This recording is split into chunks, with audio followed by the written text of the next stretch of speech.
Stéphane Bern aime beaucoup son manoir du Perche et veut être enterré là-bas. Il a déjà construit son tombeau dans l'ancien collège royal de Thiron-Gardet et il est en train de restaurer le collège. Bien que la loi soit stricte sur l'enterrement à domicile, il a obtenu l'autorisation d'être enterré sur place car les lieux reviendront à la Fondation Stéphane Bern pour l'histoire et le patrimoine après sa mort. Je serai enterré ici et j'ai tout prévu, explique-t-il. Comme le collège royal reviendra après moi à la Fondation Stéphane Bern pour l'histoire et le patrimoine, ce ne sera plus une résidence privée. J'ai donc obtenu l'autorisation d'y avoir mon tombeau. Et, dès que je l'ai eu, de peur qu'il y ait un contre-ordre, je me suis dit, creusons tout de suite. Tout est donc déjà prêt, mais rien ne presse. Je ne suis pas Sarah Bernard, je ne dors pas encore dans mon cercueil, plaisante le journaliste. Il y a 10 ans, lors de tournage, Stéphane Bern a développé une passion pour un ancien collège militaire du XVIIe siècle qui était en danger de tomber en ruine. L'animateur l'a acheté pour 300 000 € et a créé une association de sauvegarde. De plus, il a investi ses gains et ses économies pour restaurer l'édifice et les jardins.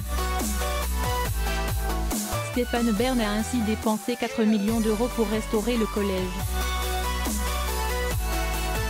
Et ce, en empruntant sur 25 ans, en vendant son appartement parisien et ses meubles aux enchères pour 300 000 €. Mais aussi en mettant en vente sa maison de vacances sur l'île de Paros. Cela a permis de sauver le collège. Aujourd'hui, il est magnifique, avec un musée, un jardin à la française, un salon de thé et une marque appelée Collège Royal créée pour vendre des produits maison. Pour financer les travaux à venir, il vend des produits comme des coussins, des savons, des tabliers, des bougies parfumées et même des chaussettes à l'effigie de leurs deux teckels, Scoop et Mirza. Il emploie 6 personnes et continue à travailler sur le collège. Stéphane Bern a eu des problèmes avec ses voisins toxiques, comme il l'a raconté récemment dans le journal local Action l'Écho.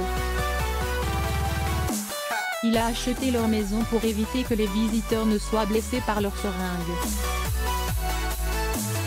Maintenant, il habite là-bas et ne regrette pas Paris.